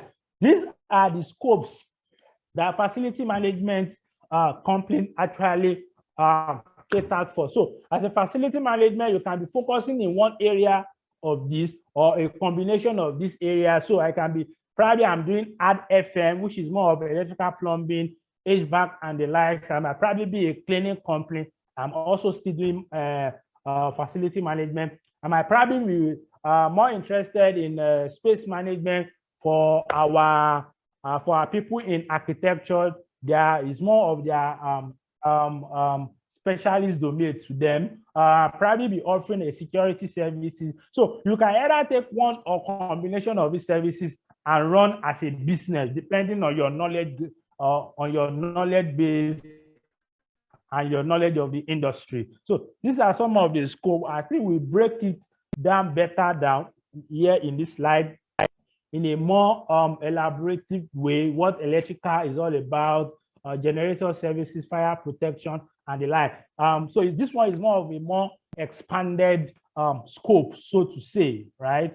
Going forward to facility management, market segmentation. Like I said, we have different scope, and in facility management, as per looking at the market as per service type, we have two types of service: sub-services and ad services. In ad services, we do more of engineering related service, electrical, plumbing, where you need a lot of engineering knowledge to render. The sub-services is more of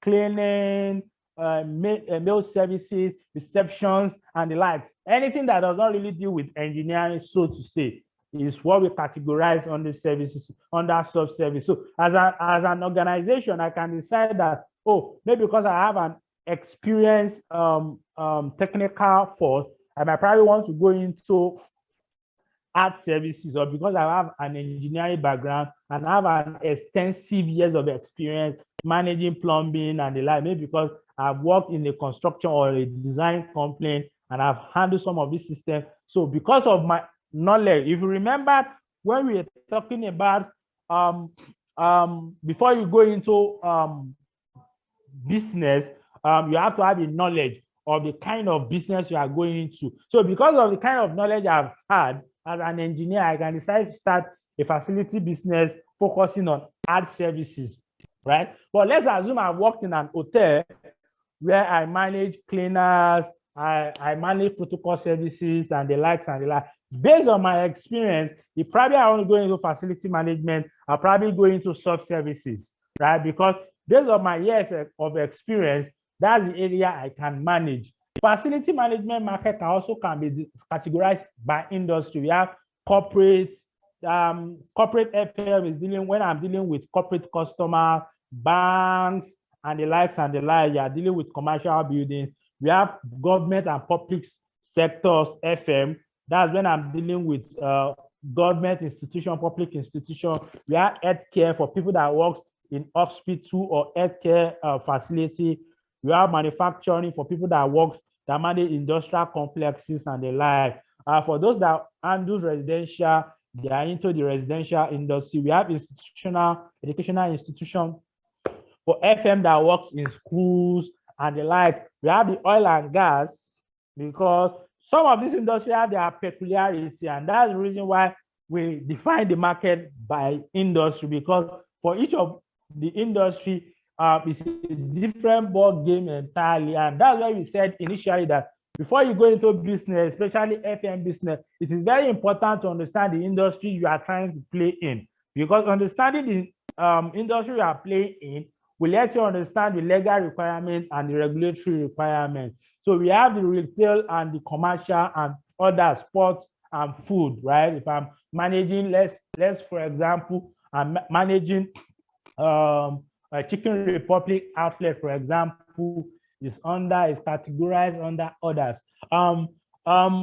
I think we have talked extensively on FM contract where we are dealing with procurement and the like, but as a way of refreshing, we have different types of FM contract. We have the total FM.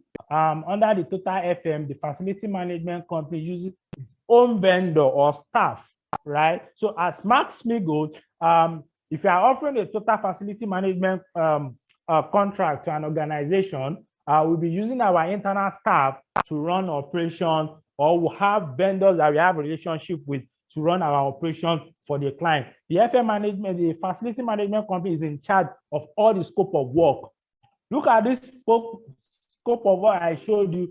Look at how numerous they are. As a total facility management contract, I am in charge of everything, right? I decide what happened per scope, right? Based on the agreement I have with the client. The other aspect of facility contract we talked about in the procurement section is integrated facility management contract. Here, the facility management company supervises the client vendor.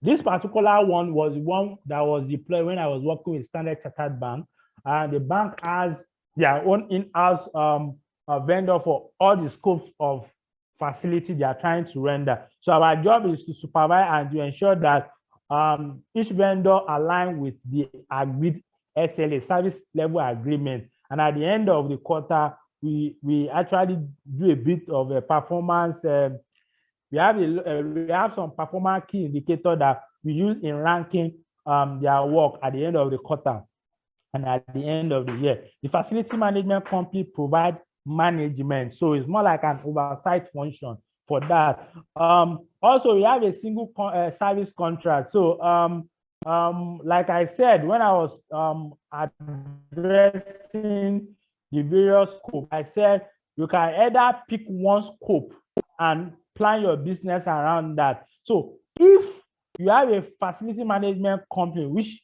focus on cleaning contract, for example, for a client, your facility management contract type that you are running is a single service contract. Contract are placed with specialized provider. The duty of the facility, the FM, is to ensure that all organizations deliver in harmony.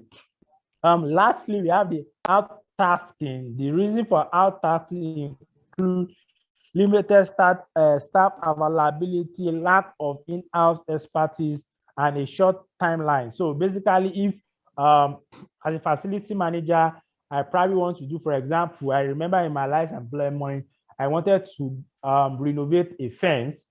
In-house, I don't have a civil engineer, neither do I have a mason or the like. So that particular task, I outsourced it out to a contractor that can do that. That particular kind of contract is what we call out-tasking, because I am giving out that particular activity to an external party to run for me. Activities that are out-tasked include due diligence, financial risk analysis, market capability research, and something you cannot do in-house, you can give it out for somebody to do for you. Going forward, we can still categorize facility management contract into three. We have the bundled service, we have the agent, managing agent model, then we have the FM integrator. This bundled service is more like you have a group of services. Like I said initially on, I said you can either pick one scope or a multiple of scope to run as a business, as part of your facility management business. So if you are probably running a multiple of scope, right, you will probably be running a bundle service for an organization. The management agents that we talked about, an organization appoint a facility organization to represent and manage their FM supply chain, rather than selecting and organizing service provider themselves. So in this form, the client is like, you know what, I don't want to be involved with the entire facility, whatever. You deal with them, you get the contractor, you ensure and you manage them yourself. But in this facility integrator, the client has the vendor, and he has appointed the facility management to manage the vendor. So in this kind of approach, you are setting the template, you are setting the scope, you are setting the processes, and you are ensuring that each of the contractor align with the scope or with the service specification you have set. Moving forward, we can still kind of categorize facility management based on specification. We have the input specification and the output specification. If you pay attention to the procurement class, this was really dealt with, where we talked about using a descriptive method to describe your service scope specification, or using your expectation, what you're trying to get, the value you're trying to get from the service as a means of specifying your service contract. Facility management contract guideline.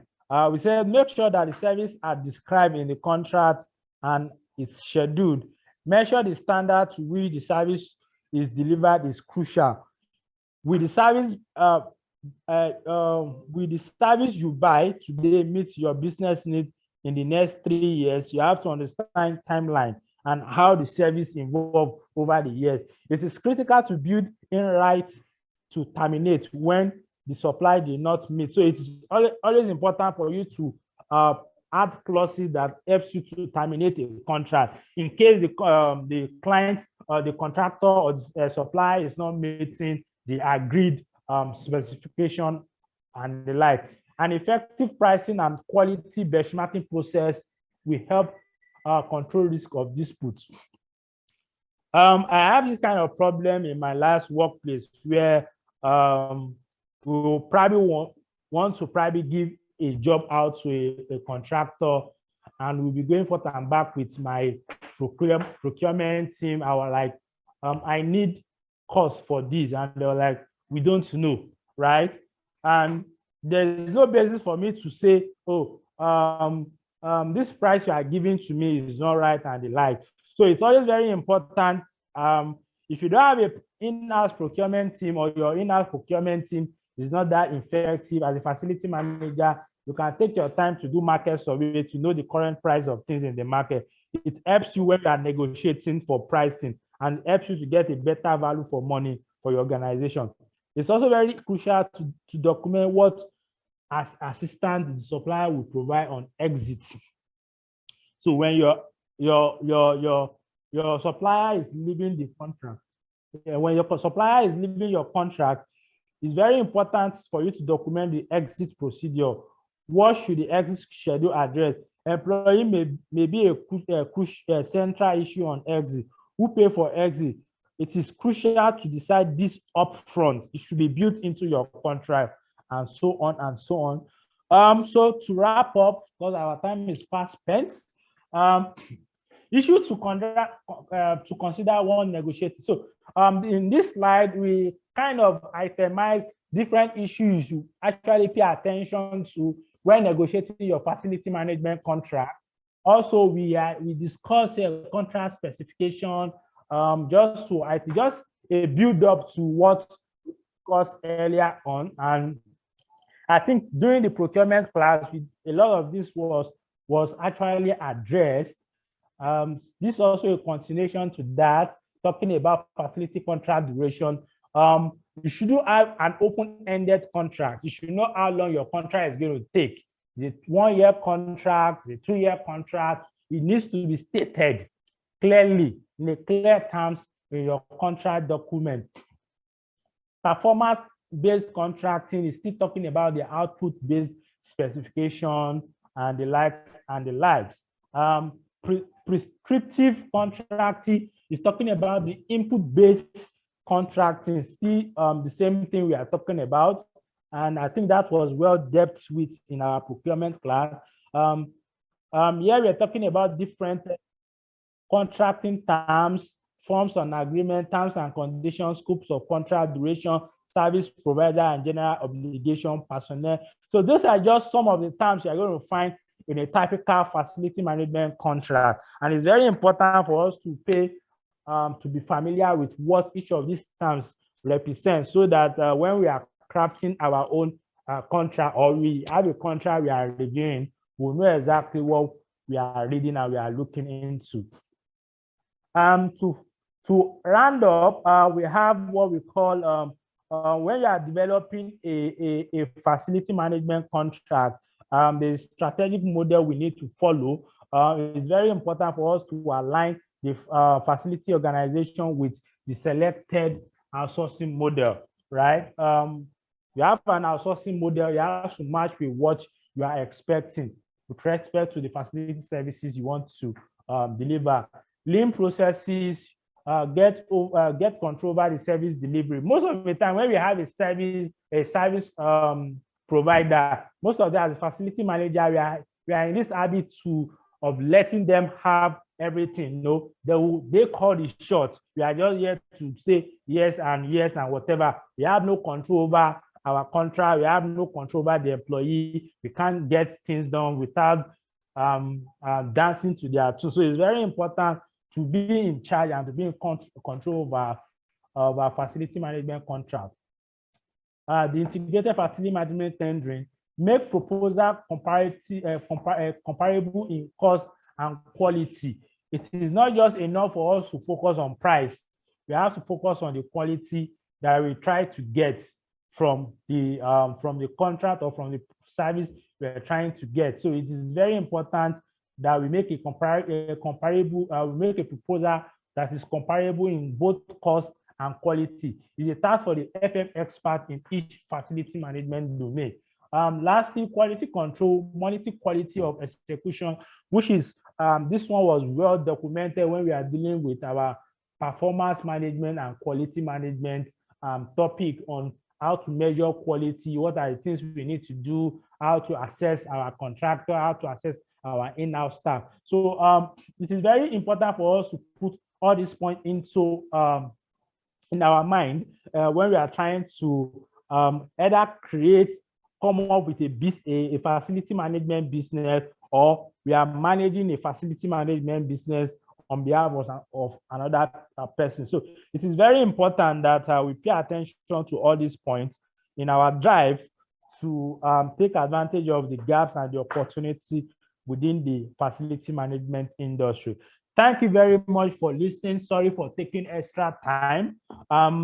At this moment, I'll be taking questions. If you have question, contribution, addition, subtraction, I'll be happy to answer as many as possible. Thank you.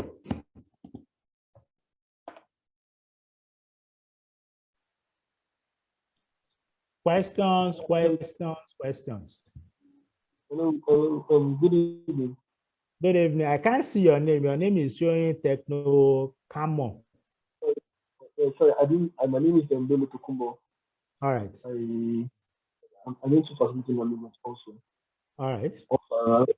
Management at the same time. So quick one, although I've been lagged behind because of the kind of business I do, I'm not always online. Not because I'm online, but not always on the training because of my time. Okay. So I don't know if there's any group or WhatsApp group that is available that could bring people that are not always meeting up on the training, so we could easily go into the group and then see one or two things that we could easily take. Maybe like there's some information that we could be sharing amongst ourselves. And I remember the last time, the previous time that Mr. Paul gave an idea of saying that we should open a WhatsApp group amongst ourselves. So that should be a good platform for us to be able to link ourselves, and then maybe that is even a better place for us to be asking ourselves questions and knowing ourselves very well. Mostly we are in this section. I don't know, maybe what I'm saying makes more sense. I get you. I think currently there's a WhatsApp group like that. I was told there was a WhatsApp group like that. Maybe we'll probably have to talk to some of your colleagues. There's a WhatsApp, apart from the general WhatsApp group where Mr. Paul is in and all the facilitator, there's another WhatsApp group that is mainly the students, and I learned there's a lot of interaction going on there. Maybe we'll have to talk to some of your colleagues so that they can add you up in that WhatsApp group. And also I think there's a Telegram group for people interested in facility management, both people in facility management, intended facility management professionals, and the likes. There's a group like that on Telegram. I'll get the link and share with you. Then also there's this Association of Facility Management Professionals in Nigeria too, where you can learn a lot of stuff from there too, get access to information. So it doesn't matter when you come online or when you are offline. Anytime you come, you can always get access to information of what has been discussed previously. I'll try to get the link too and share that with you also. Thank you. I'm good. Thank you. I don't mind if anyone is adding me in the group, that I would love that. Maybe we'll just drop a question. Maybe we'll just drop a question. Just drop a message on the general group, and we'll see what we can do from there. Okay. I would collect the general group from Barakat if possible. Thank you. Yeah, that's why I say you should drop a message on the group. I'll find a way of linking you up. I'll talk to Barakat and she'll find a way of linking you up with the people in charge. Thank you. Good, sir. All right. Any other question?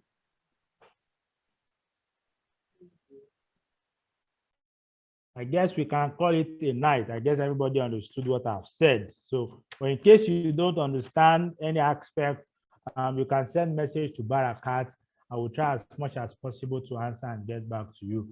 On the question on the power issue that was earlier discussed, I'll still see if I can get Mr. Paul's opinion on that. Then when I get information about the webinar they are trying to organize, I'll let you people. I'll get you people into it too, so that you can also learn from seasoned experts in the industry, and for us to know it's a collective problem, and I feel it should be solved as a collective. It should be solved with a collective solution also. So we call it a day, and we see you back here on Monday. Thank you very much, everybody, and good night.